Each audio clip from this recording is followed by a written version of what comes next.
Most welcome, dear student. I welcome you again to Social Studies in Standard 8. Social Studies is looking at the issues that affect our society on a daily basis. Now, we have been looking at a number of issues. You can remember they are somehow scientific, just as we were looking at the solar system and the like. Yeah, but today we are looking on unit number 6, and this is culture. We are looking on unit number 6, and it's all about culture. So what culture is, and I guess you have been studying about culture. It's not a strange word, but today we're going also to add, on top of what you know, we're going to add some more other aspects of culture. So stay there and follow through up to the end and see how this unit is going to impact you. Now, before we proceed, let me take you through the work, or remind you the work of Standard 8. These are all the units that you are supposed to cover. All the units that you're supposed to cover, and also remember that all these units have already been taught. I have taught these things. It's just a matter of you selecting which unit you want, and you compare, or maybe some of the issues, maybe you were in class, they skipped your mind, or you have forgotten. Just get the video, play it, then you are going to remember some of these issues. So today, as I've already said, we are on unit number 6. Unit number 6, which is about culture. So we have done all these things: solar system, the shape and movement of the earth, the West African slave trade, partition of Africa, gender and equality in society. We have done all those things. So it's just a matter of you revising those things, going back and forth again until you master these things before you sit for your final examinations. Now let's talk about culture. What is culture? What is culture? You know it already, but what is it then? Now here I have my definition here of culture. Culture is a way of life of a given group of people. I'll take that again. Culture is a way of life of a given group of people. So you get that. A way of life of a given group of people. A way of life that is led by a certain group of people. So that is what is called culture. So take note of that. I understand that it's not the first time to get this definition. So master this definition so that it becomes part of you. However, when you talk of culture, it varies. It varies with tribes. Culture varies with tribes. What we are saying here is that the way of life of different people is also different. Not all the people, they lead the same life. No, it doesn't happen like that. So different people lead different lives. That's why we are saying culture varies with tribes. So culture assists people to interact and compete with one another. So we see here that culture is also very important. Why?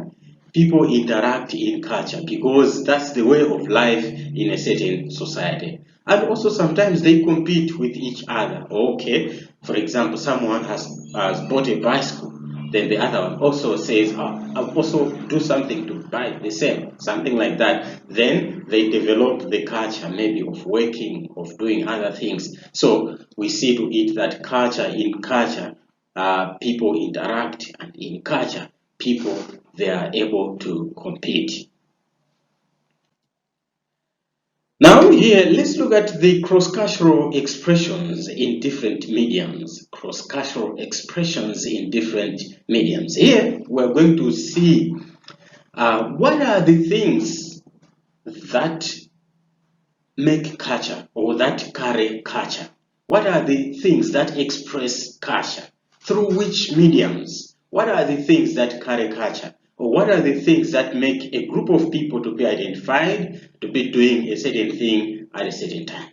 So it is here, this part that is very, very important, and be attentive so that you know what are the carriers of culture, what are the mediums of culture. Number one is the political organizations. A political organization is also a carrier of culture, it's a medium of culture, political organization. Number two, language. Language is also another medium of culture. So you can see that different people, they speak different languages. Different groups of people, they speak different languages. Not all the people, they speak the same language. So there then, you see that language is also a medium of culture. And also initiation ceremonies. Initiation ceremonies. These ceremonies, they are the ceremonies that are carried for a special group of people, maybe to show transition, maybe from childhood to adulthood.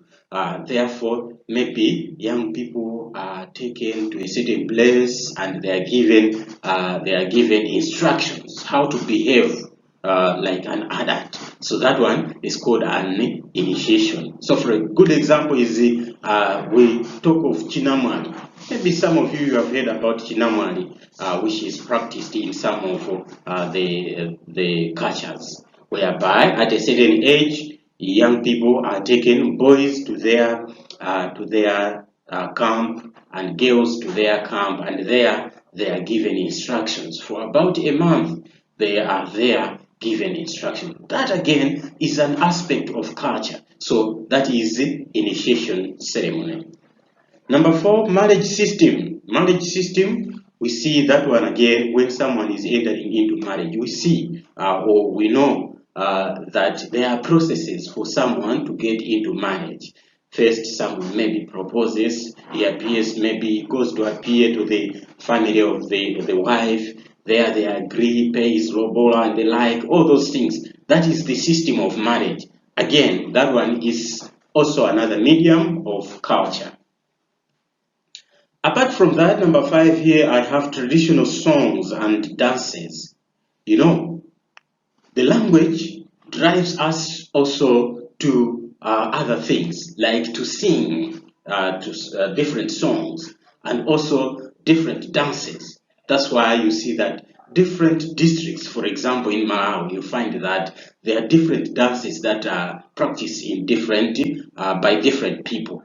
There is a ingoma. Uh, there are many dances and songs that are sung.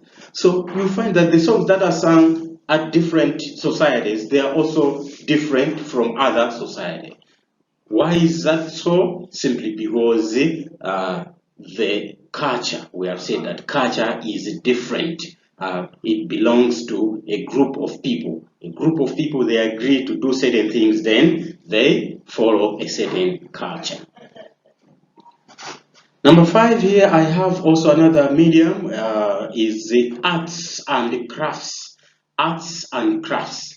You know, the drawings, maybe the carvings and the like, you find that they express different culture of different people or backgrounds. In that way, then, we see that arts and craft, they are also mediums of culture. They are the ones that carry the expressions of culture.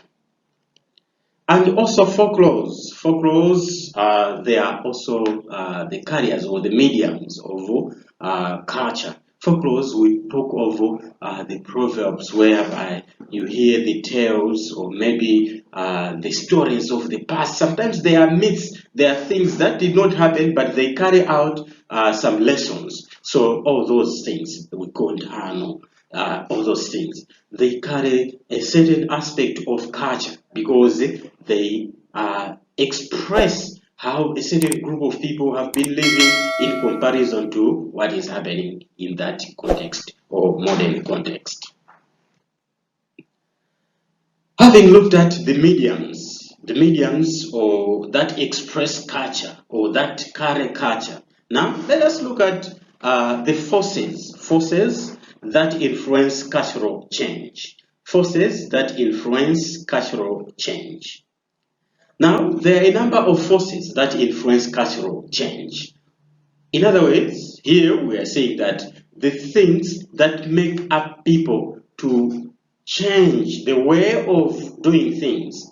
Number one, what we have here is religion. Religion is another force that make people to change culture, sometimes to change what they are doing. For example, when someone becomes a Christian, it is expected that that one is going to behave in a certain way. Maybe he is expected not to smoke, not to be indulged in any immoral behavior. In that way, he joins the people who are doing the same thing. So that is why we are saying religion is also another force, is a force that influences cultural change. Another one is travel. Travel. When someone travels, sometimes you experience or you're exposed to the things that you have never seen. We just hear some other things, maybe in China, to say, oh, in China it's beautiful and they like China, people eat frogs and whatever. When you go there, you find indeed people are eating frogs. By and by, you find that you say, no, we don't eat frogs, we don't eat frogs. But when you stay there long, then you say, let me test it. Then you test that one, find that it's good. I'll only eat today. Then tomorrow you find that later on you get used to eating frogs. When you come back to Malawi, then you say, we eat these things, we eat frogs. Why? Because you have traveled, you were exposed to a certain culture, and you changed to adapt that culture, to adopt that culture, and you became part of that. So that is another force. Travel. When you travel, you'll be exposed to another culture. Then you are prone to change. You can be forced to change, to adapt into that culture. Another one is intermarriages. Intermarriages. By intermarriages, we mean, therefore, marrying people from different tribe or from different region or from different country. That one is intermarriage. Marrying outside your culture. Therefore, you find that when you intermarry with someone who has never been into your culture, then you find that you start learning the culture from that husband or wife of yours. In that way, you are going to see that you adapt or you change into that culture. Another one is trade. Trade is another force. Another force that influences cultural change. When you trade, as you trade, you interact with other people. Then in that way you may be forced to adopt to what other people are doing. So when you trade, you also exchange culture. You exchange ideas of doing things. Colonization. If you remember, we are looking on partition of Africa. Those countries, European countries that took or that grabbed the African countries, they are called the colonial masters. And that process of grabbing, that was what was called colonization, because those countries, they became under those European countries. Now, for example, Malawi was under Britain. We talked about that.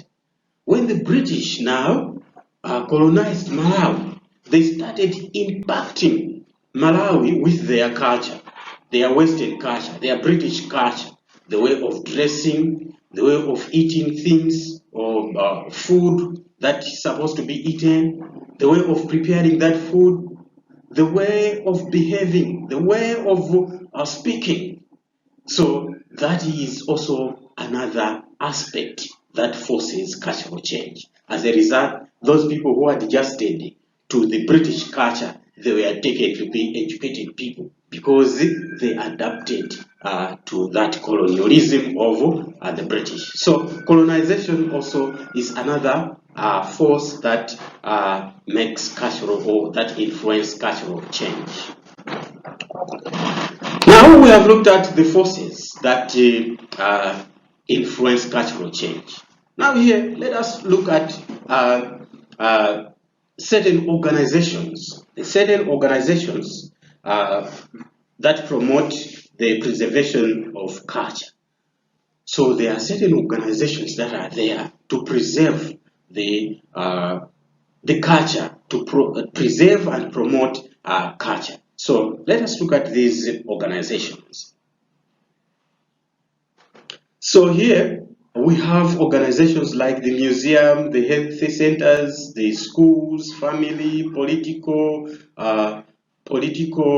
parties, and also religious centers. All these are the organizations that influence or preserve culture. But how do they do this? For example, the museum, they keep or they are there to keep artifacts which are used or explained to young generations. So when you go to the museum there, they keep artifacts. Artifacts, they are the things or the remains of the past. The remains of the past that tell us that something happened in the past. So those things, they are found in the museum. So when you go there, they will tell you that, we people, we developed from these creatures, then we are changing into like this. Or here in Malawi, there are people who were using these things, these small things that they were using in the past. Therefore, we see to it that museum is there as an organization that preserves culture. Health centers, they promote positive cultural practices, for example, family planning. So we see the health centers or the hospitals, they are there to promote healthy practices, positive cultural practices, to say, all right, if you do this, then you are going to stay healthy and you are going to live long. So that is another thing. Then the school. So some traditional topics are influenced in the school curriculum. So here in school, you see that there are some traditional topics that are included. When you study maybe other subjects, you find that they are there expressing the cultural practices, expressive arts. You see there are some topics that show the preservation of culture. So in school, again, it's an organization that preserves culture. And family. So informal education for family members on culture.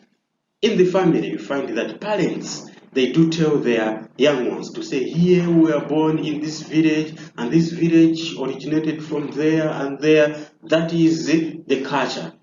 They tell the young people how, in the family, how to behave in line with the society. That is the preservation of the culture by the family. Therefore, the family is the organization that also preserves culture. And also political parties. So the use of traditional dances during the rallies there. You see that during the political parties or when there is campaign and the like, you find that people also, they do dance, traditional dances there. That is also a preservation of culture. So political parties, they preserve culture as well. And religious centers by giving guidance and counseling on moral values. So when you go to religious centers, be at mosque, be at the church, you find that they tell you how to behave well in line to the things that are good to the society or to the community. In that way, the church or the mosque is there also as a preservative or an organization that preserves culture. Now, to this far, we have come to the end of our lesson today. But before I leave you, here with me is a small exercise that you need to go through. So it's a simple exercise.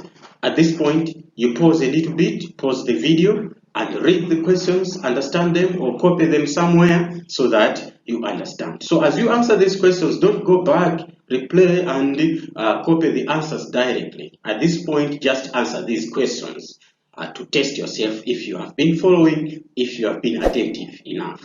If you are unable, first then replay the video, then attempt these questions without cross-checking on the answers. So pause the video, read the questions, and you are going to understand it better. So next time we are going to look at the Greek civilization. As you know, social studies is about the issues that affect society. So we're going to look at the Greek civilization. So there was a Greek civilization at some point in time.